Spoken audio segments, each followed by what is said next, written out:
പുതിയൊരു വീഡിയോയിലേക്ക് എല്ലാവരെയും സ്വാഗതം ചെയ്യുകയാണ്. നമ്മളിപ്പെടുന്നത് കാക്കഞ്ചേരി ഓവർപാസിന്റെ മുകളിലാണ്. അത്യാവശ്യം നല്ല വലിപ്പമുള്ള ഓവർപാസാണ് കാക്കഞ്ചേരിയിൽ നാഷണൽ ഹൈവേ വികസനവുമായി ബന്ധപ്പെട്ട് സെറ്റ് ചെയ്തിട്ടുള്ളത്.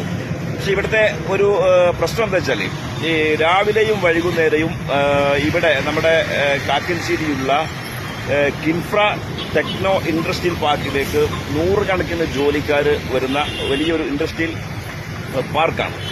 ഇവിടേക്ക് ജോലിക്കാർ വരുമ്പോൾ ഇവിടെ രാവിലെയും വൈകുന്നേരവും വലിയ ഗതാഗത കുരുക്കാണ് അനുഭവപ്പെടുന്നത്. അതിന് പ്രധാനമായ ഒരു കാര്യം എന്ന് പറയുന്നത് ശരിക്കും ഇവിടെ നിന്ന് നമ്മളെ ഈ ഒരു ഓവർപാസ് നമ്മൾ കടന്നിട്ട് ഒരു 100-150 മീറ്ററോളം വേണം ഈ കിൻഫ്ര ടെക്നോ ഇൻഡസ്ട്രിയൽ പാർക്കിന്റെ പ്രധാന കവാടത്തിലേക്ക് എത്താൻ. അപ്പൊ ഇവിടുന്ന് ഇങ്ങനെ വാഹനമായിട്ട് പോകുന്നവരും കാൽനടയായി നടന്നു പോകുന്നവരും ഒക്കെ ഒത്തിരി പേരുണ്ടല്ലോ ഈ ഒരു പാർക്കിൽ ജോലി ചെയ്യുന്നവർ. അവർ പോകുമ്പോൾ വലിയ ഗതാഗത കുരുക്കുണ്ടാവുകയാണ്. പക്ഷെ ഇതിവിടെ പരിഹരിക്കാൻ വേണ്ടി സാധിക്കുമെന്നാണ് എനിക്ക് തോന്നുന്നത്. നമ്മുടെ നേരെ മുന്നിലുള്ള അപ്പൊ നിങ്ങൾ ആ കാണുന്ന ബിൽഡിംഗ് എന്ന് പറയുന്നത് മലബാർ ഗോൾഡിന്റെ ബിൽഡിംഗ് ആണ്. ഈ മലബാർ ഗോൾഡിന്റെ ബിൽഡിംഗ് ആണ് ശരിക്കും നമ്മൾ ഈ ഒരു ഓവർപാസ് കടന്ന് നേരെ അങ്ങോട്ട് പോകുമ്പോൾ കാണുന്നത്.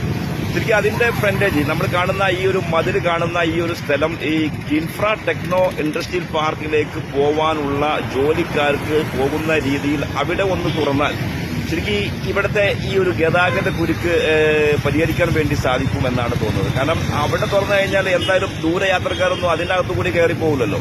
അപ്പോൾ ഈ ഒരു ഇൻഡസ്ട്രിയൽ പാർക്കിലേക്ക് പോകാനുള്ള ജോലിക്കാർക്ക് മാത്രമായി ഈ ഒരു ഭാഗത്ത് കാണുന്ന നമ്മൾ ഈ കാണുന്ന ഈ ഒരു ഇവിടെ ഒരു ഓപ്പൺ ചെയ്താൽ ശരിക്കും ഇത് പരിഹരിക്കാൻ വേണ്ടി സാധിക്കും. അല്ലാതെ ഇങ്ങനെ തന്നെ പോവുകയാണെങ്കിൽ മണിക്കൂറുകളോളം ഈ ഒരു സമയങ്ങളിൽ, അതായത് രാവിലെയും വൈകുന്നേരവും മണിക്കൂറുകളോളം ഗതാഗത കുരുക്ക് വലിയ തോതിൽ അനുഭവപ്പെടുകയാണ് ഈ ഒരു ഭാഗത്ത്. അപ്പോൾ ഇതൊന്നും നമുക്ക് കാണാം ഇവിടുത്തെ എത്രത്തോളം ഉണ്ട് ഇവിടുത്തെ ഗതാഗത കുരുക്ക്. ഞാൻ രാവിലെയാണ് ഈ ഒരു വീഡിയോ എടുക്കുന്നത്. അതുപോലെ ഇതേപോലെ ഇതിനേക്കാളും വലിയ ഗതാഗത കുരുക്ക് വൈകുന്നേരവും ഇവിടെ അനുഭവപ്പെടുകയാണ്. അപ്പൊ നമുക്ക് വീഡിയോ കാണാം.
ചെയ്യുന്നത്.